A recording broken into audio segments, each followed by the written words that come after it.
The farmer spent 15 years doing everything right and still lost money every single season, and the reason had nothing to do with effort.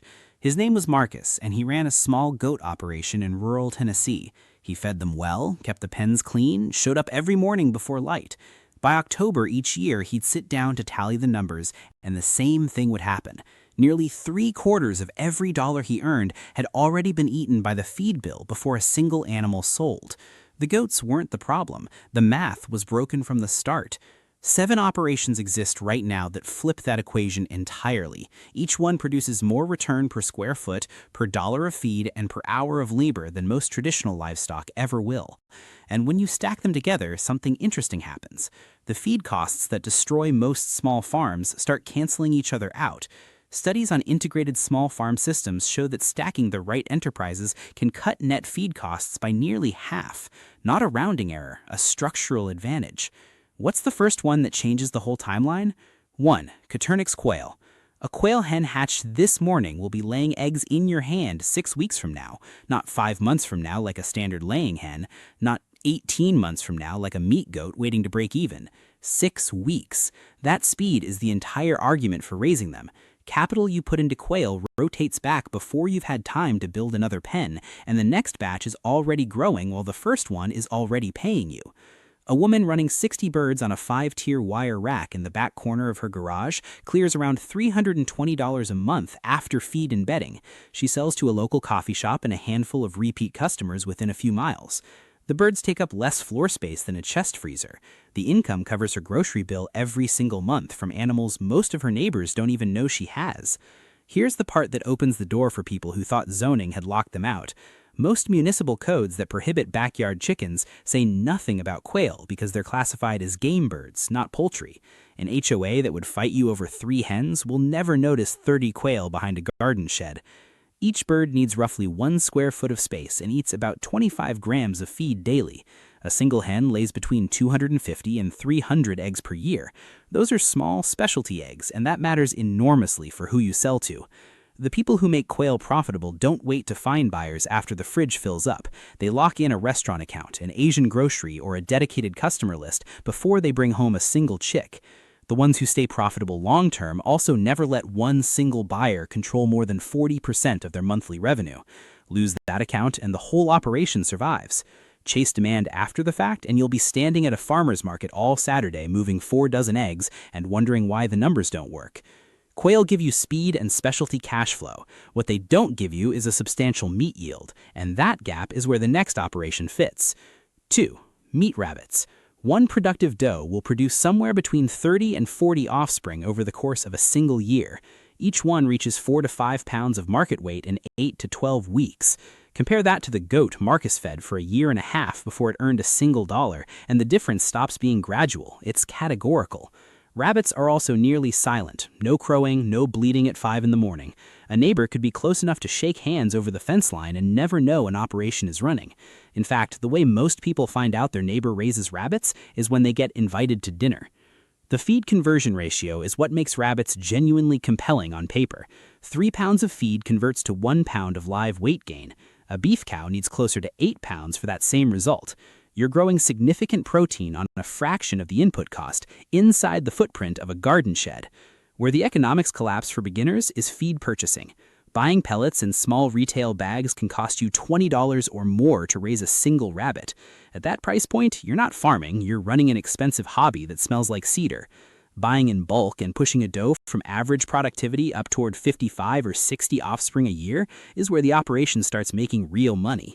A high-performing doe managed tightly can gross close to $1,000 annually. The same breed managed carelessly earns almost nothing. The droppings are another revenue stream most people miss.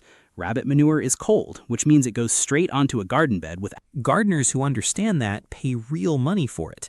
Bags of rabbit castings move at farmers markets and to backyard growers faster than most people expect. One warning that costs beginners entire herds: heat and still air. A hot summer day with no ventilation can kill every rabbit you own within 48 hours. This is not an edge case. It happens every year to people who didn't take airflow seriously. Shade and moving air aren't optional comfort measures. They are the only thing standing between your inventory and a catastrophic loss. Rabbits give you meat, cold manure, and a quiet operation. The next one sends its livestock out every morning to gather its own feed off the neighborhood flowers. 3. Honeybees. Once a hive is established and the season opens, the colony leaves at dawn and returns with groceries it collected off plants you don't own, in fields you don't maintain, from flowers that cost you nothing. Workers feed themselves, build their own comb, and regulate their own temperature. Your job is periodic inspection and harvest. A productive hive in a good forage zone will generate 30 to 60 pounds of surplus honey per season. Raw local honey sells for $5 to $12 per pound at markets, farm stands, and through direct relationships with buyers who trust the source. But honey is only the first product. Rent a hive to an orchard or berry farm for pollination services, and that's an additional $100 to $200 per season without touching a single jar. Render beeswax and it sells raw at $8 to $20 per pound, and significantly more once it's turned into candles, lip balm, or skin save. Pollen collected and dried retails at around $15 per pound. Royal jelly carries a premium health market price that can reach $30 per ounce in small quantities. None of these secondary products require elaborate equipment. They stack on top of what the hive already produces. A beekeeper near me runs several hives behind a tool shed and describes the whole enterprise as the lowest effort income on his property. He opens the hives perhaps twice a month during the active season. There is one honest reality beginners need to hear before they spend a dollar. In colder climates, a healthy colony needs 60 to 70 pounds of honey stored to survive winter. That honey stays on the hive. You don't harvest it. In the first year, you don't harvest anything. Pushing a new colony too hard going into fall is exactly how you lose the entire investment before spring. Startup costs for a basic setup run around $300 for the box, frames, protective gear, and essential tools. Annual maintenance, including mite treatment and supplemental feeding, sits between $150 and $200. The return timeline requires patience. The long-term math rewards it. Bees work entirely on their own schedule and multiply your garden as a side effect. The next operation works on water instead of flight. 4. Ducks. Chicken keepers overlook ducks, and it costs them a real opportunity. A duck egg is larger than a chicken egg, richer in fat, and carries a nutritional profile that serious bakers actively seek out. Khaki Campbells and Welsh Harlequins regularly outpace most laying chicken breeds on total annual egg count, and those eggs sell at $7 to $18 per pound once you've found the buyers who want them. Gross margins on duck eggs typically run between 50 and 70%. A well-run small to mid-sized duck operation lands between $40,000 and $80,000 annually on the egg side alone. Net margins settle between 20 and 40%, depending on how tightly feed costs are managed. The pest management benefit is one the numbers don't fully capture. Turn ducks into a garden and they hunt slugs, snails, beetles, and mosquito larvae with focused intensity. Unlike chickens, they don't scratch and tear through beds. They patrol the rows, eat what's damaging the plants, and fertilize continuously as they move. Some market gardeners keep a small duck flock specifically for this function and treat the eggs as a bonus rather than the primary product. Here's the number that decides whether ducks are profitable or frustrating in any given year. Feed costs run between 50 and 70% of the total operating budget. A 10 to 15% spike in feed prices, which has happened repeatedly due to weather events and supply disruptions, can compress the margin to nearly nothing for an unprepared operation. Duck farmers in Indonesia experienced exactly this when a regional crop shortage sent feed prices up 50% almost overnight and wiped out the profitability of family flocks in a single season. Lock in a reliable local feed source or grow a portion of it yourself, and the operation stays. Leave the entire feed supply dependent on open market pricing, and one bad season reshapes the whole year. Scaling a commercial duck operation toward 1,000 birds requires $15,000 to $25,000 upfront for housing, water infrastructure, and processing capability. This is not a backyard corner project at that scale. At smaller scale, it absolutely is. Ducks turn standing water and garden pests into premium eggs. The next operation turns your household waste into some of the most valuable soil amendment in the gardening world. 5. Worms. This one sounds like a joke the first time someone describes it. A plastic storage tote, some shredded newspaper, a pound of red wigglers, and kitchen scraps that would otherwise go into the trash. That's the entire startup. And the output is worm castings, which experienced gardeners and growers treat as one of the highest value soil inputs available at any price point. Castings sell for $1.25 to over $2 per pound direct to buyers. Bagged 25-pound units retail between $25 and $50. The worms themselves double their population every 60 to 90 days, meaning your inventory grows automatically while you sleep. There is a third product most people never build into their pricing at the start. Worm tea, the liquid extract brewed from finished castings, sells as a premium liquid plant fertilizer. It costs you nothing to produce beyond water and time. Buyers who find it pay well because the alternative commercial products cost more and perform no better. The operators making serious revenue from worms don't stop at plain castings. They blend castings with compost, peat moss, and perlite to create premium potting and seed starting mixes. One operation in Arizona clears more than $1 million in annual revenue, with roughly 80% of that coming from blended soil products rather than raw castings alone. The mistake that crashes new worm operations is overfeeding. Add more material than the population can process and the bin turns anaerobic, develops a foul smell, attracts pests, and the worm population collapses. Feed what they will clear in 2 to 3 days, no more. Let the numbers build naturally into the volume before you push the scale. Margins on a worm operation range from 20 to 50% on a business you can genuinely launch under a kitchen sink for less than the cost of a restaurant dinner. The capital requirement is lower than anything else on this list. Worms convert waste into high-value soil products. The next operation converts waste into live protein that directly feeds every other animal you raise. 6. Black soldier fly larvae. This is the one that acts as a hub in a well-designed small farm system.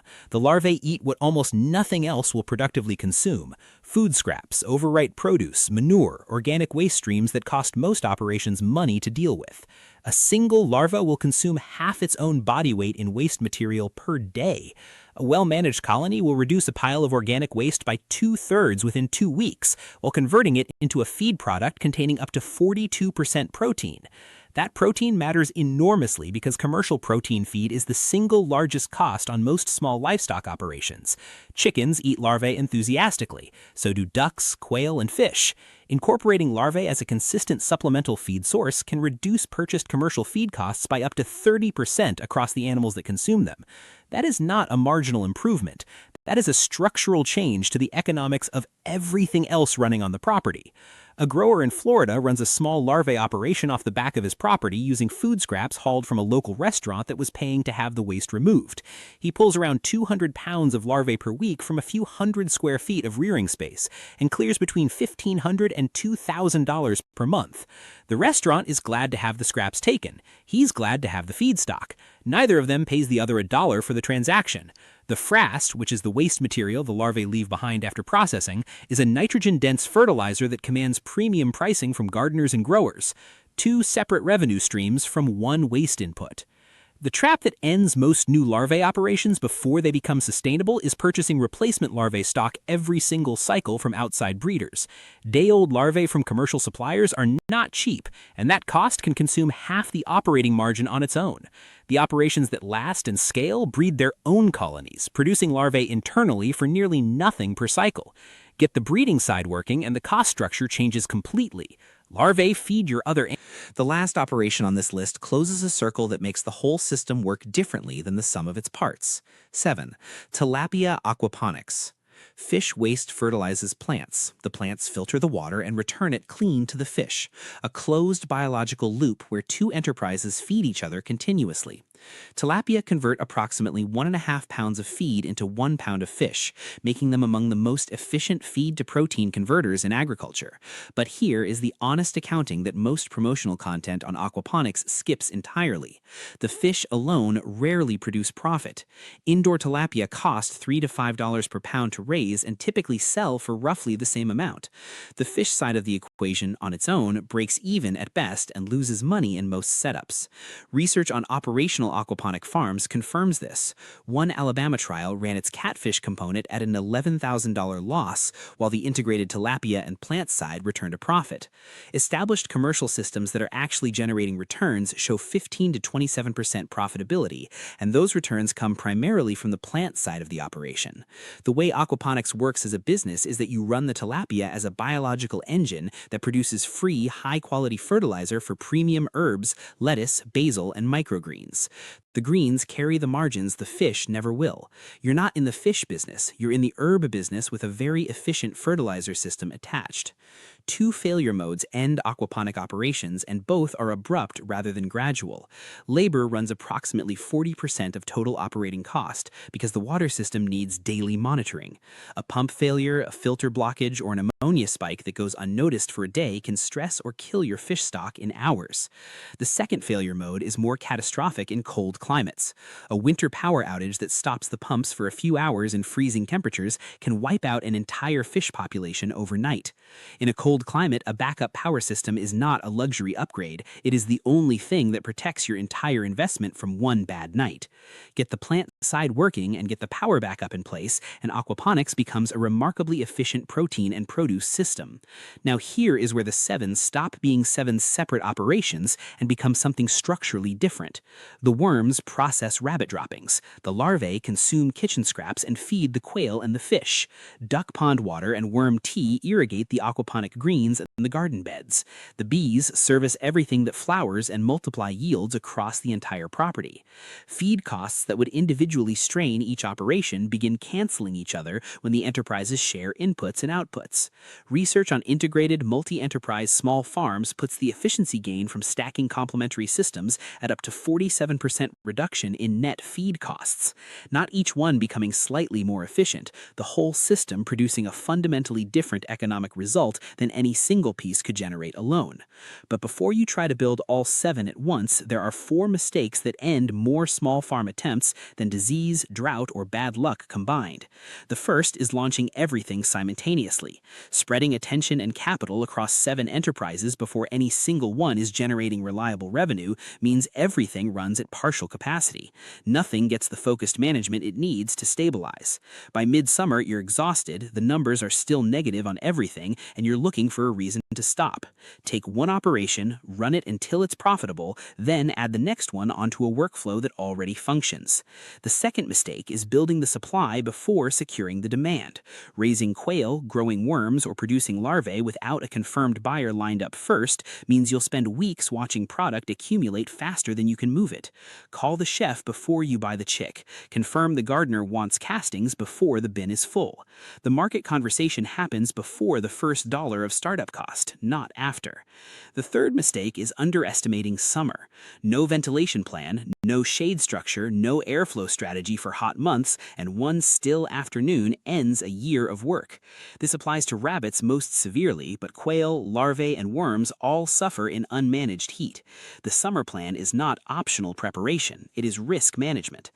The fourth mistake quietly converts a profitable system back into a monthly expense, buying replacement breeding stock repeatedly instead of learning to produce your own. Every operation on this list has a breeding or propagation side. Quail eggs hatch into new layers. Does produce new litters. Queen bees can be raised internally.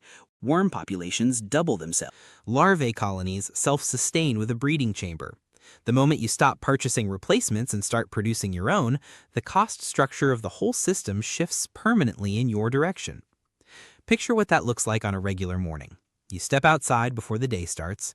The worm bins are working through last night's kitchen scraps without any input from you. The quail have already laid before you opened the first door.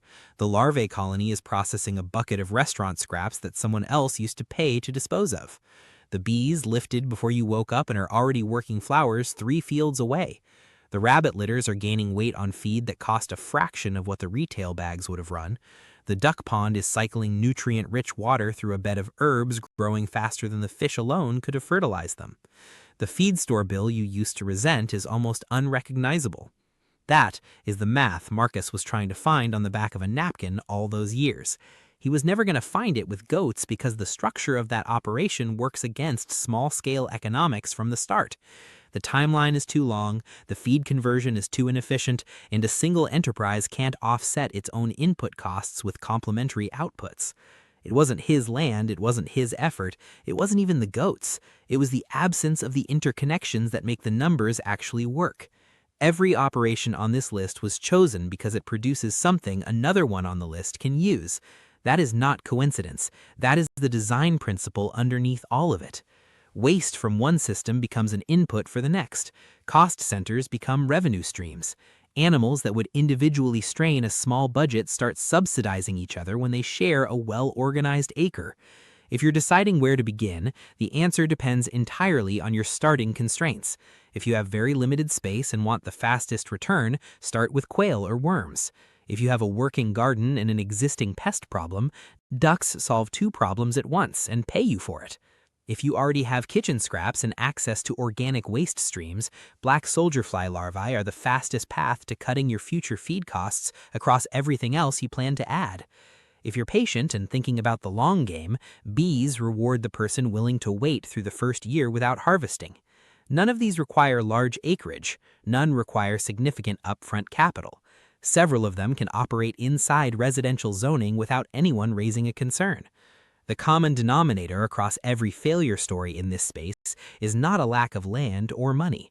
It is starting too many things at once, not lining up buyers early enough, and not building in the heat management and backup systems that protect the investment before something goes wrong.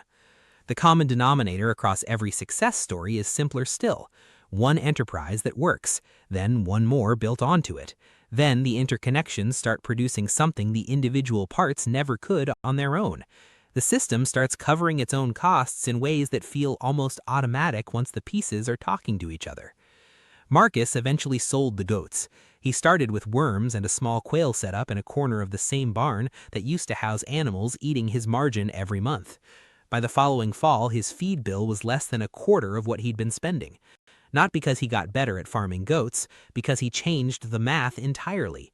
That is what this list is actually about. Not 7 animals, not 7 income streams, one principle. Build systems where the outputs of one operation become the inputs of another, and the cost structure of the whole thing becomes something a single enterprise never could have achieved alone. If this way of thinking about small farm economics is useful to you, hit like and share it with someone who's been staring at a feed bill that doesn't make sense. And if you want to keep thinking through these ideas, subscribe to my channel so this kind of content keeps finding you. The question worth sitting with is straightforward. Which one of these 7 do you start with? And what does the operation right next to it look like once the first one is working? That answer is different for every piece of land and every set of constraints, but the structure underneath it is always the same. Outputs become inputs, costs become revenue, and the math that broke Marcus starts working in your favor